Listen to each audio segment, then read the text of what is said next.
Good evening. Okay, what I'm going to do is to share with you how I survived autism challenge. Now, the first thing is how did I survive, how to overcome my hardships, at saka paano ko na. Good evening. Okay, what I'm going to do is to share with you how I survived autism challenge. Now, the first thing is how did I survive, how to overcome my hardships, at saka paano ko nagtapos ng education. Okay, my very first school that I attend is in University of the Philippines College Child Development Center. That was a very first school na stepping stone ko yun. And then, nung experience ko yun, sabi ko, hindi ko alam kung saan ako pumasok, hindi ko alam kung sinong kausap ko. At saka tinitingnan and then I treat myself as an alien. Hindi ako yung regular na tao na syempre pag nakita mo ibang tao, nangangapa or let's say hindi ako adjusted sa life. And then the mentors that I met there was Teacher Lilian Wadjong and Teacher Miriam Cobar. That was my very first two mentors na naging teachers ko nung nasa UPCDC. And then nung ang nangyari sa akin when DCA nursery when I was in the kindergarten class, ang ginagawa ko is I just sit behind. Hindi ako sumasali sa movement. And then ang ginagawa ko is umuupo lang ako, naglalaro ako, nagpa-fantasy ako, iniisip ko yung shadow player. If you notice, laging binabati sa akin, sinong kalaro mo, sinong kausap mo? Eh sabi ko, wala eh. And then nung ang sabi niya, ang sabi ko ay, hindi ko alam kung sinong kalaro. Then teacher didn't approach me and she said, no, you have to communicate with your classmates. You have to play. And then, may problem din ako, hindi ako nakasunod. And at the time na Dr. Edilberto Dizon talked to my parents and then recommended this is Dottie Mercado, the late wife of Senator Orly Mercado, na siya yung nag-train sa akin bilang mag-play ng mga games, like that. And then, ang ginawa ko is, nag-play kami, nagkaroon kami ng bonding moment. And then, unti-unti, pag nakikita ko nag-i-improve, and then, binalikan ko sa regular, and then I was now doing the activities. And then, another activity na hindi ko na nakakalimutan is, we are doing the bull for.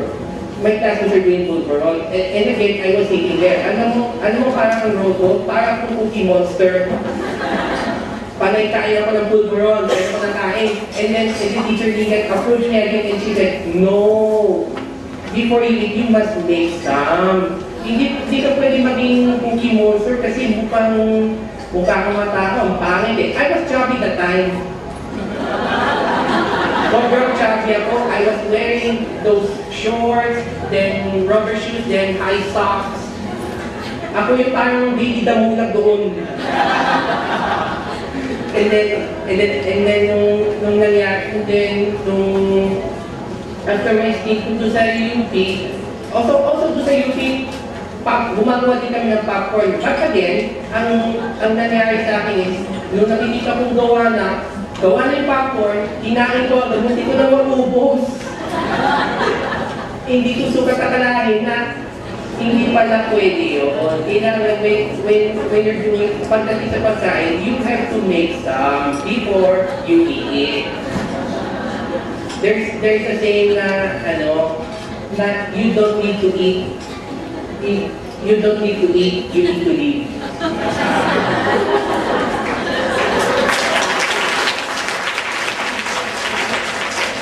And then after tapos meron din akong stint sa Child's World. And this is where I met Teacher Evelyn Tan and Teacher Nona Aroma. And then, paglipat ko, hindi ko alam saan naman ako malipat ng school. And then, ano eh, hindi naman ako sumasali sa mga activities nila. And then both teachers had a very good chat with me, and for 3 hours, sabi niya, no, you have to adjust, keep on adjusting. And then I said, yes, you should adjust. You should adjust, you should share with your classmates, you should share like talking to each other, and then at ang pinaka-memorable ko is nagkaroon kami ng field trip. And then, this is the first, that's the school, yung stepping stone ko na nagkaroon ako ng field trip. Although most of the field trips are educational, pero isang pinaka-memorable sa akin yung field trip is when we go to San Juan in White Cross. Nag-outreach program kami para sa battered child. That time yung classes ko nun is afternoon classes, after UT. And then I was so touched then. Sabi ko, sana ganito yung field trip. Hindi lang yung saya, it should be giving something back sa mga kawawa tao.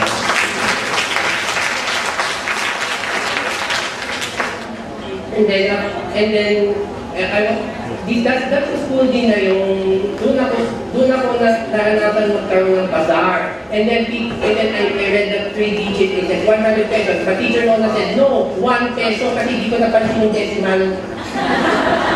Hindi ko napansin yun. Sabi ko, wow, 1 peso pala. Bakit? Because there is a point there. You don't pay mas kama. Walang kama yun eh.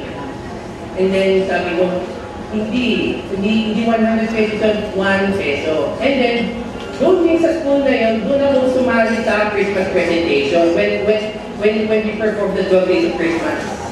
That is also one of the most memorable numbers that I had, the first one. And then, pagkatapos kong nag-transferred ako, and also my last year in UP, in grade 1, I transferred to Angenton. That was 1985 to 1986, one season. Ang daming 2 teachers noon, one of the best is Mrs. Priscilla season. Mrs. Priscilla season was a very, very disciplinarian, very religious type. Para siyang motherly type. And then, again, lumipat na naman ako sa school. And then, ang ginagawa nila, they pray before the class, before the staff, before the lunch, and after the class. Eh, ako naman, ang ginagawa ko, naglalaro ko, hindi ako nakaparticipate. I didn't join yung sa mga gano'n. And then Mrs. Tito approached me, no, come here. What we are doing is, on your first week, half day ka muna. May baong that time was a peanut butter sandwich, 3 pairs. And then tinutulong sa akin, and you have to pray, you have to start the day with a prayer, and end with the day with a prayer. Yung ginagawa natin dito is, we start the prayer before the class, we start the prayer before eating our snacks, we start the prayer before eating the lunch, and after the class. Ang hindi ko pa alam is how I recite Our Father, Hail Mary, and Glory Be. I was a Roman Catholic then. And then, I'm still Roman Catholic as of now.